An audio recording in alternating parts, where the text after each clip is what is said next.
Hi, I'm Rob.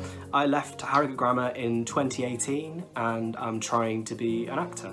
I am auditioning with drama schools and within the industry and the National Youth Theatre, and every now and again working within the industry. Tip number one would be to make sure you take a breath before you start a speech and audition. So it's really nerve-wracking, that moment when you're stood there and you've just had that little bit of chit-chat before you begin, and then they say to you, okay, your first speech please. And then you've just got to do it. And it's so easy to just step back and just go bang and start doing your speech.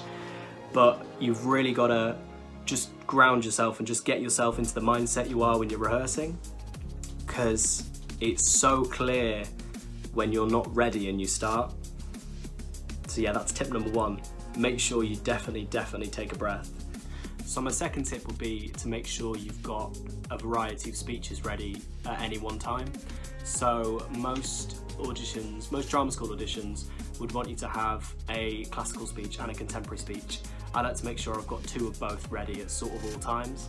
And within those two, I like to make sure one is like a passionate speech that's really sort of big and can sort of light up a room, and then one where, you know, you're just stood or you're sat and you talk and it's really quite natural. Good to have a lot that you feel comfortable doing, because then you can adapt to the situation you're in. You can decide, okay, I feel like I'm in the mode for this speech today, and then go with that one.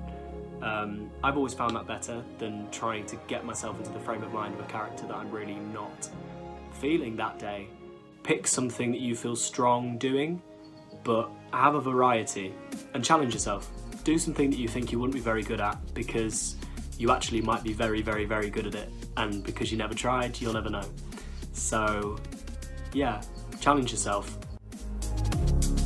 Hi everyone, my name's Ellie Pickersgill and I left grammar in 2018, and then I went to go and study a Certificate of Higher Education in Acting at Italia Conti Academy of Theatre Arts in London. I would say one of the things I learned from the audition experience, one of the most important things, is confidence.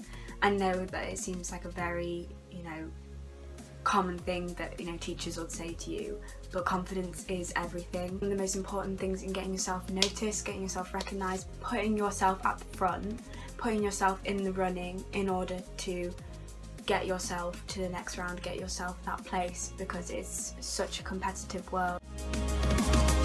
Hi, my name is Tom Jansen. I left Harrogate Grammar School in 2017, and now I have gone on to study classical singing and opera at the Royal Northern College of Music in Manchester. In terms of auditioning for a music conservatoire, if you're doing classical singing, I think it's quite different to drama school auditions. The classical music auditions all take place within the same day.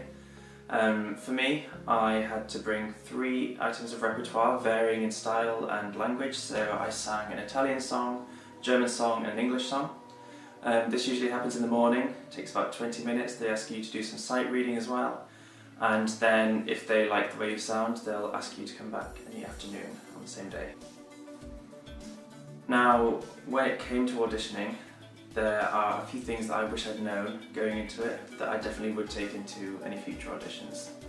The first of that is knowing my repertoire. I definitely thought I knew my repertoire when I went into audition, and it's amazing how quickly you're able to forget that once you step into that new scary space.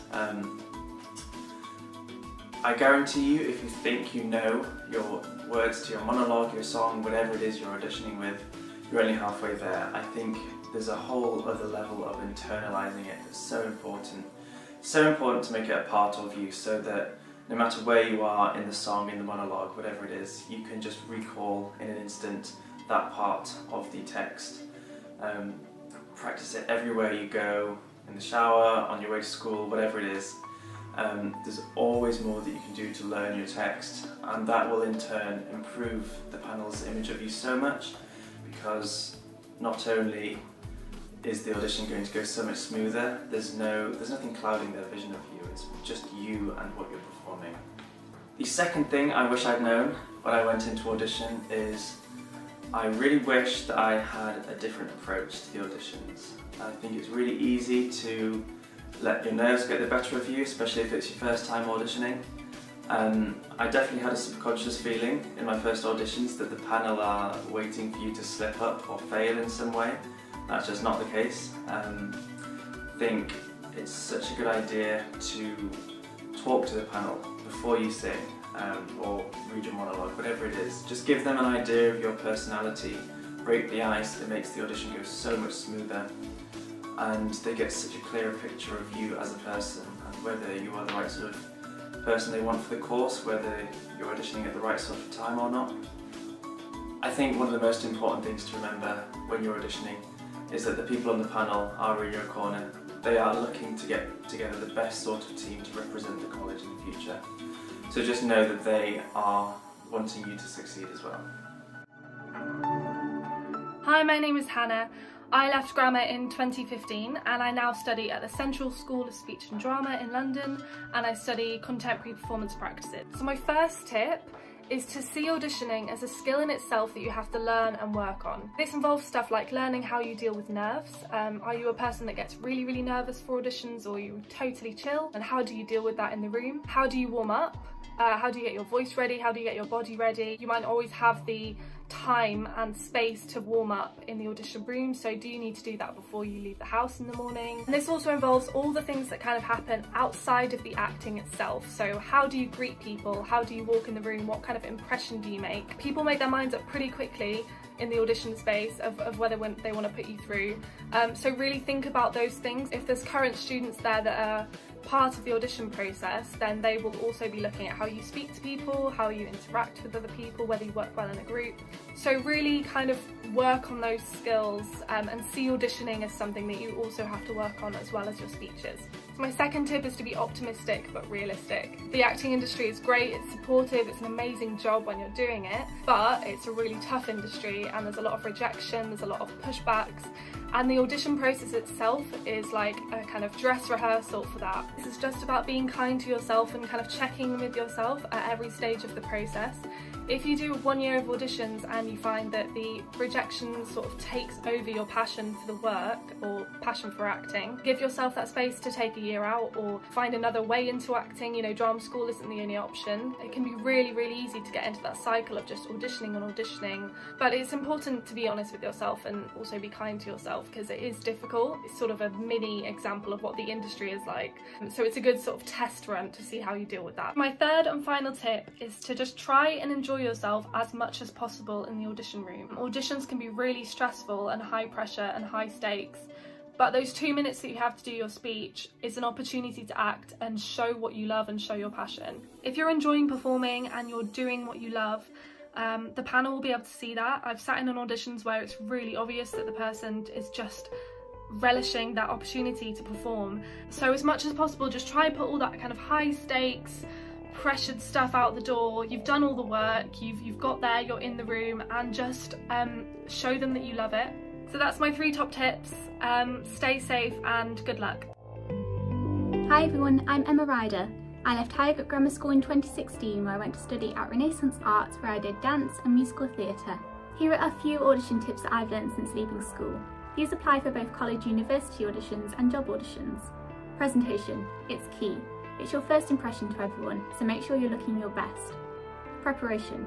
Have you done your research? Who's taking the audition? Where is the auditioning happening and what time? Make sure you're not late. Try and ask questions. It gets you seen and it gets you heard. And it's okay to make mistakes. They want to know how you handle them. Talk to other people there. It's a great way of networking. Warm up properly. Do it, it's important. And go to all the auditions that you hear about. Even if the audition isn't right for you, you might hear about other auditions there, or you can get another job that way. Hello, I'm Saskia Dean. I left Harrogate Grammar School in 2015 at the end of year 12, and I went on to study musical theatre at Italian Conti. In terms of auditions that you'll do after you graduate, I actually find really fun. I love going and meeting new people and getting to try different styles and doing different, I like to see them as free classes. So you're either doing like a free dance class or you're doing a free singing workshop or a free acting workshop, because most of the time you're probably going to get a no than you are a yes. So it's better to put a positive spin on it that way and see it as a free workshop and getting to work with different casting directors.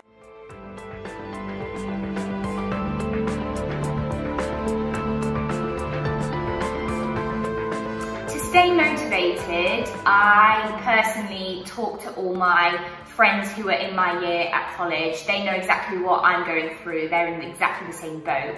So they, I think, are the best people for me to talk to and keep my spirits up when I'm feeling down or don't think things are going my way. I also think you have to believe in yourself. That is so important. If you don't believe in yourself, no one else is going to. And that's when I would talk to my agent. They wouldn't have signed me if they didn't think I was good enough. So they are great people to go to for motivation and to lift your spirits. And also you have to really want it. The industry is hard, but if you want it enough, you will get there in the end. Hi, I'm Joseph McDonnell. I left Harrogate Grammar School in 2016 and I studied acting at the Royal Academy of Dramatic Art.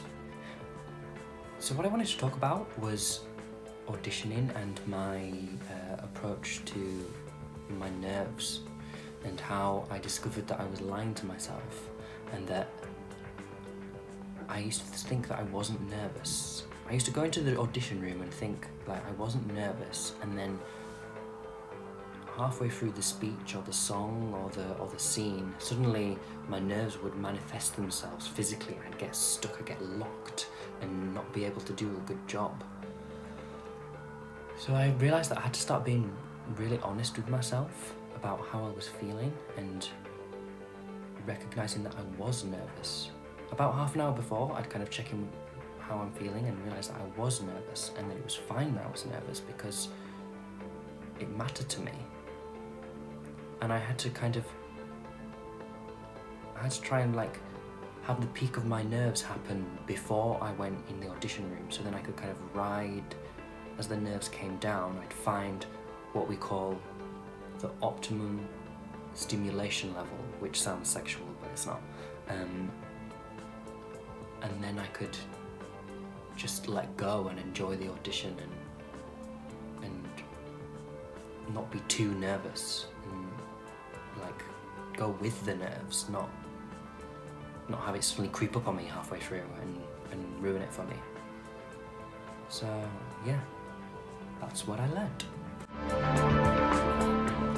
I'm Emily Rock.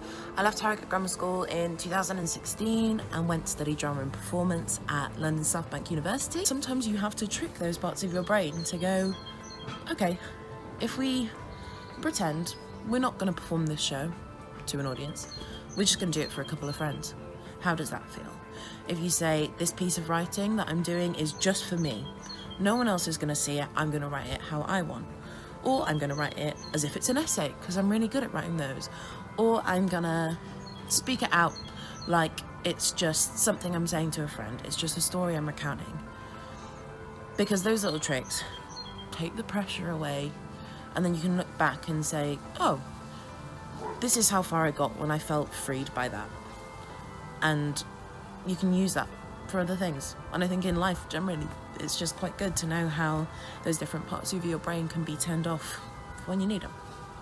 And it can feel really pedantic because you're like, I just want my brain to do this thing. But honestly, once you have those tricks pocketed, it's just the best thing, because you know where to go when you get to those places and you can stop yourself before giving up.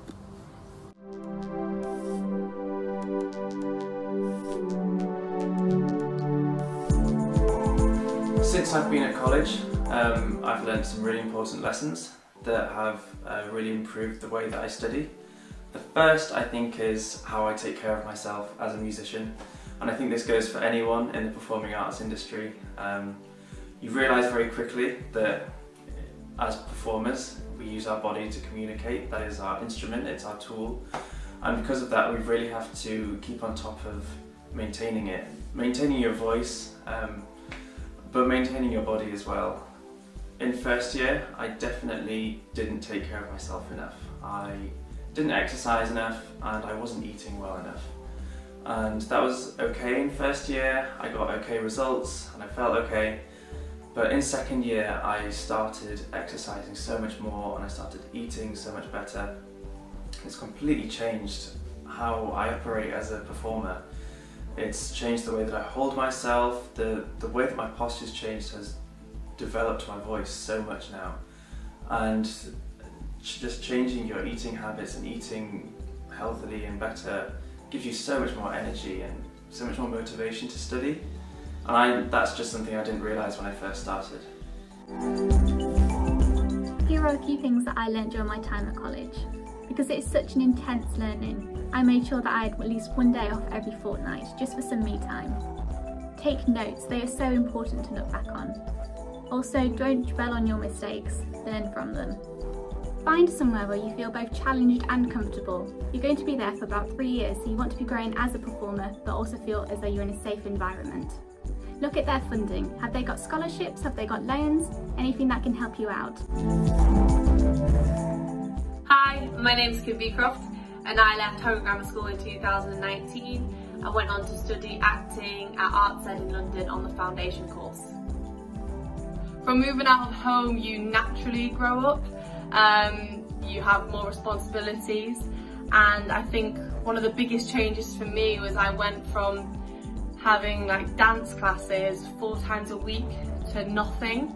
And for me to physically like motivate myself to do exercise, and even though the course mine was very physically demanding, so I made sure I had prepared meals, so I knew that at break and lunch I had food like accessible to me, and it just helped keep the costs down because I'd brought it myself like from the shop rather than going to like Pret or Starbucks, which costs like a tenner a time. That helped me.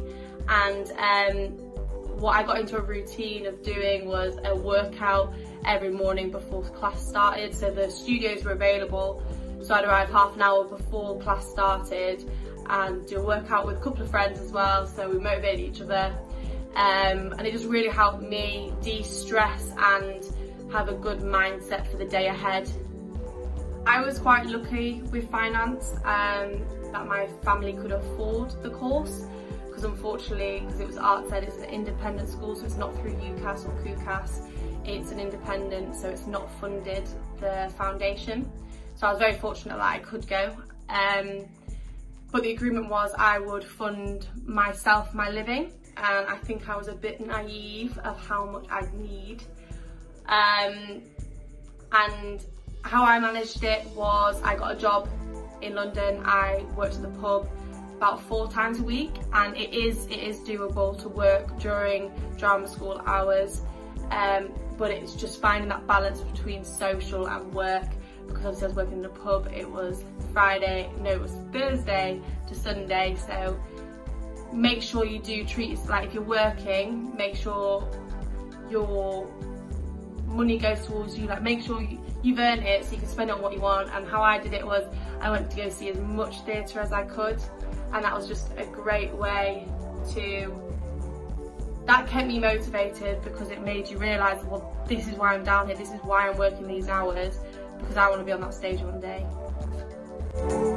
Hi, I'm Anthony Campbell-King and I left Harrogate Grammar School in 2016. I went on to study musical theatre at Edge Hill University. The reason I chose a university was because I was really interested in the academic side of musical theatre, and I learned an incredible amount about the practitioners that really define what we do on a day-to-day basis. Hi, my name's Laura Hartson and I left Harrogate Grammar School in 2019 and I went on to study filmmaking at Leeds Beckett. My main piece of advice is literally just try. Just literally try everything. No matter if you think you'll love it, no matter if you think you'll hate it, just try it. The film and television industry is just so wide that you'll end up doing stuff that you don't even know exists. Just making sure you get your 5 a day, making sure you keep hydrated. It's such a key thing to keep hydrated. When you're waking up at 8 o'clock in the morning to go to a 9 AM lecture, it's so important. Bring your bottle of water, reusable bottle of water, bring a snack, make sure you have breakfast. It's so key to enable yourself to fully study and fully be able to concentrate during your lectures.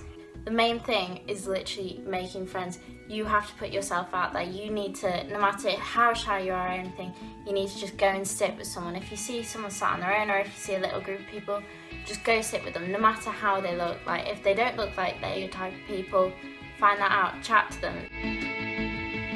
Hi there, my name's Carla and I left Harrogate Grammar School in 2017 and I'm now studying Applied Theatre at the Central School of Speech and Drama in London. So one of the things I'd say I've learned over the past 3 years is to really utilise what you have around you and don't think that you have to go any further to achieve anything more, because you already have the tools that you need to do that. So use the theatres that you have around you, like Leeds Playhouse, Harrogate Theatre, The Truck in Hull, theatre companies such as Slung Low in Leeds. Like, these are all really great starting points to get to know different types of theatre and different ways that there are of making theatre.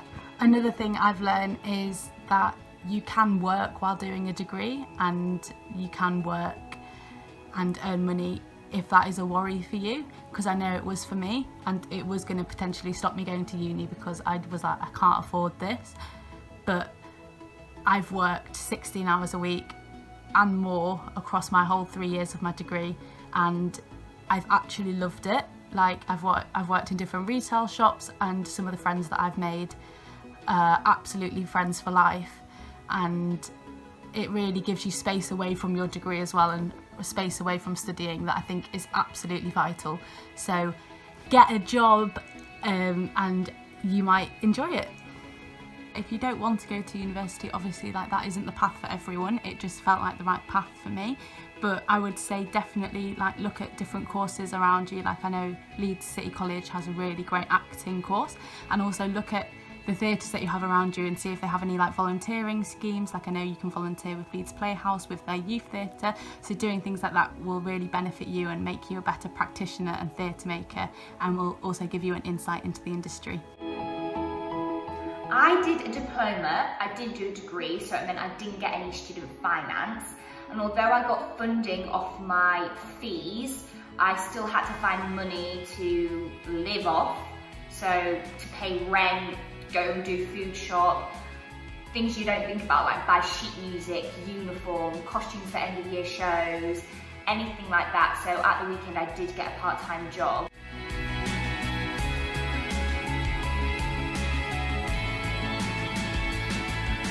In terms of networking, I have an agent who finds me the majority of my auditions. I think it's really, really important that you find the agent that is right for you. There's no point having a massive agent who's really big and well known and has loads of people on their books if they're not finding you the right auditions or getting you cast for the right things in your casting bracket. So you need to be able to work really, really closely with them and know that they're going to be doing the right thing for you and that you're on the same page as well.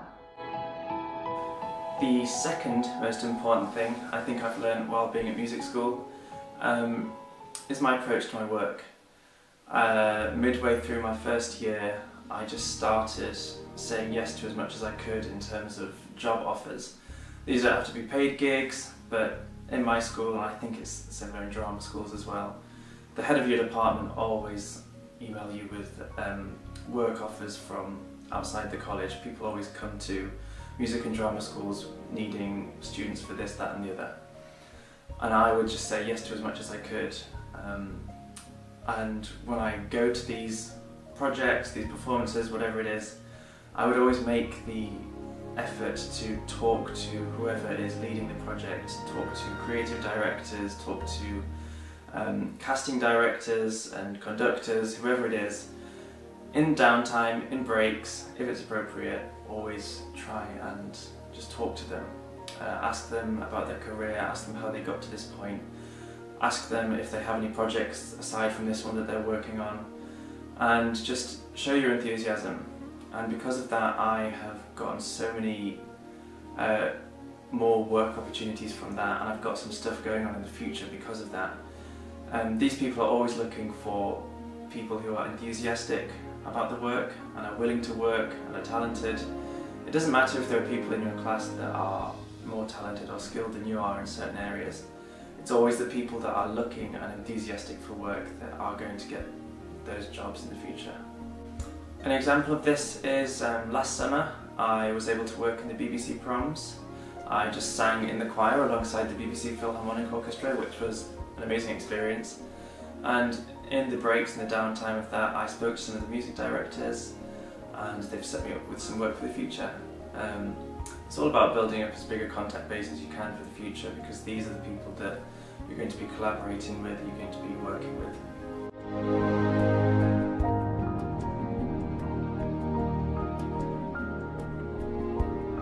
Once you've left college or university, keep going to classes. They are so important. It's good to keep on top of things and there's always something to learn.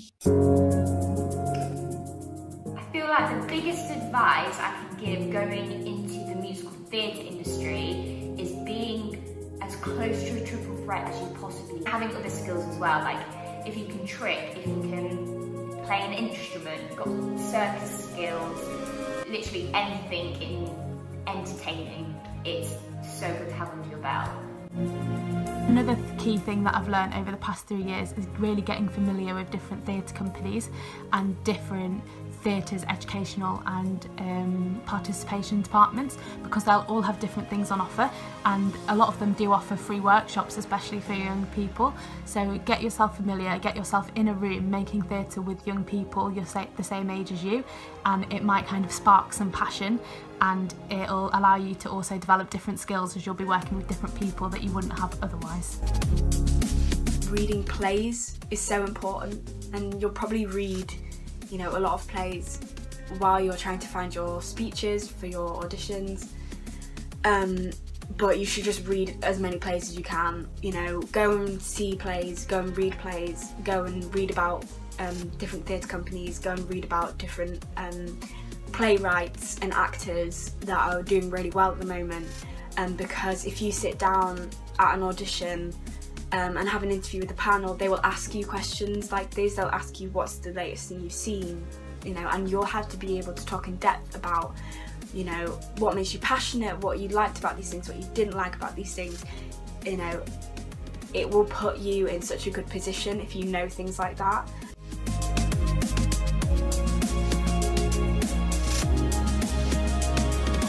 A few books that has helped me. This is my saving grace. It's In-Depth Acting by Dee Cannon. You can see it's quite battered and well loved, but it breaks down Stanislavski principles, it breaks down what it means to be an actor.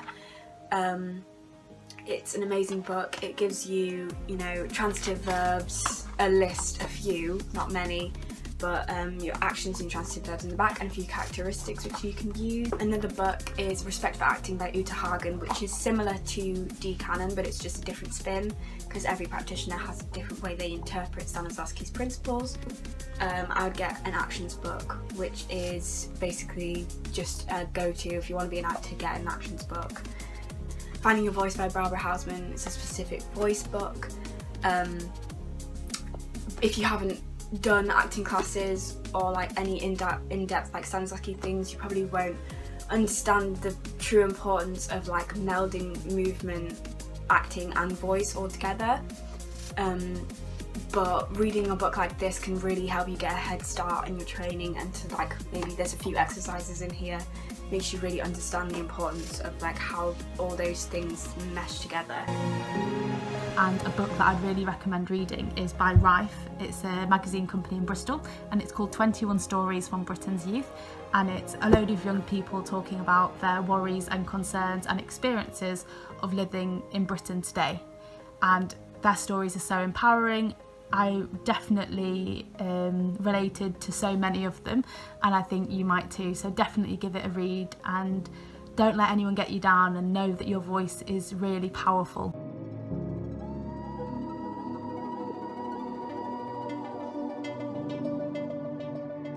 Lastly, this is going to be a very quick one, but please don't compare yourself to anyone else. You are great and you have everything inside you that you need to succeed. And I know it can be really hard not to compare yourself to other people, especially when you're on like Twitter and Instagram and you think other people are like succeeding more than you are, but they're probably not. and you need to believe that, and if it's taking you longer to get somewhere, that isn't a negative thing. It takes everyone like different times in their lives to get somewhere, so believe that what you're doing is good for you at that moment in that time. You do need a thick skin because you can go through so many auditions and not get anything from it. You could be the best in the room, but if you're not what they're looking for that day, you're not going to get it. But when you do get that job, and it's a job you really, really want, and it's amazing, it's all worth it.